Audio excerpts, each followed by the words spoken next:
इसकी जो कहानी है ना, वो ऐसे ही है जैसे हम लोगों ने सुना होगा तुलसीदास जी की कहानी, कि तुलसीदास जी नकार आदमी थे और मस्ती करते रहते थे दिन भर।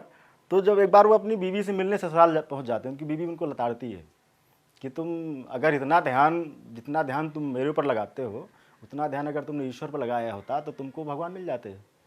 तो वो जो एक लाइन है ना, कि इतना ध्यान तुमने इस काम में लगाया होता, तो यही कहानी हमारे फिल्म की भी है कि अगर आदमी एक पर्टिकुलर आदमी अगर कंसंट्रेट कर ले एक काम पे, तो वो उसको हासिल कर सकता है, अपने जीवन को बदल सकता है, अपनी लाइफ को चेंज कर सकता है, अपने जीवन का नज़रिया बदल सकता है।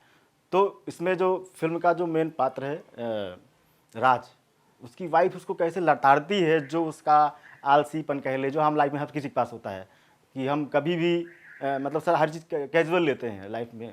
तो जो उसकी चीज़ें बढ़ती जाती हैं और बीबी जब उसको टोकती है, चिढ़ जाती है, जब चिढ़ता आदमी तो बहुत खतरनाक चिढ़ता है, और वो उसको लताड़ लगती है, तो फिर उसका जीवन कैसे बदलता है। मतलब हर किसी के लाइफ में जीवन को बदलने के लिए एक टर्निंग पॉइंट आता है, और वो टर्निंग पॉइंट राज की ज़िंदगी में उसकी वाइफ के द्वारा आता है।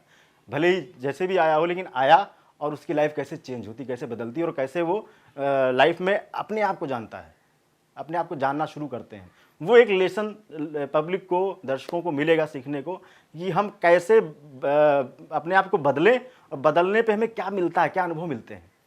वो अनुभव आदमी महसूस करेगा फिल्म को देखते हुए, और खुद को बदलने के लिए प्रोत्साहित होगा कि हम भी ऐसे अपने आप को चेंज कर सकते हैं, अपने आप को पा सकते हैं।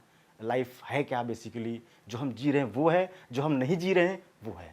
तो जो नहीं जी रहे हैं, उस ज़िंदगी का के दर्शन लोगों को होंगे, महसूस करेंगे लोग कि यार ये भी एक लाइफ है, हमको ये भी ऐसे जीना चाहिए। कंट्रीब्यूशन जो मेरा रहा वो बड़ा टफ था, क्योंकि सारे नए एक्टर थे और सबसे एक्टिंग करवानी थी, और क्राउड ज़्यादा था, क्राउड को भी हैंडल करना था, क्राउड से भी एक्टिंग करवानी थी।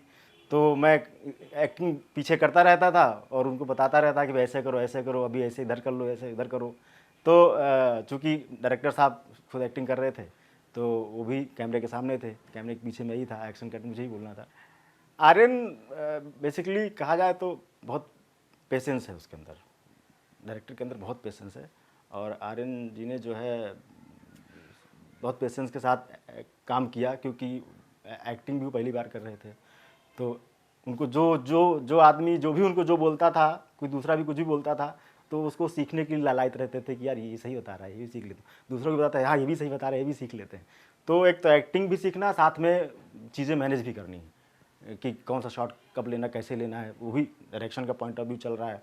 तो दोनों चीज़ों को जो मैनेज करते समय करके जो काम किया है, वो बहुत अच्छा था, बहुत काबिल तारीफ़ था, मुझे बहुत अच्छा लगा। वो मैं हर किसी के बस की बात नहीं होती है मैनेज करना। तो आर्यन ने एक्टिंग नहीं की, बेसिकली जैसा करेक्टर था वैसे ही करवाया गया है। ये सिचुएशन है भाई, आपको ये ऐसे करना है, तो वैसे ही रिएक्ट करते चले गए। बेसिकली एक्टिंग इज़ रिएक्टिंग, तो उन्होंने सिर्फ रिएक्ट किया है, एक्टिंग की ही नहीं है, वो अपने आप एक्टिंग हो गई। हीरोइन हमारी दो हीरोइन थी, दोनों बहुत कमाल का काम किया दोनों ने। देखा जाए तो पूरी फिल्म वो दो होता ना, बायां हाथ दाहिना हाथ, तो वो हीरो की दोनों बायां और दाहिना हाथ हैं दोनों को।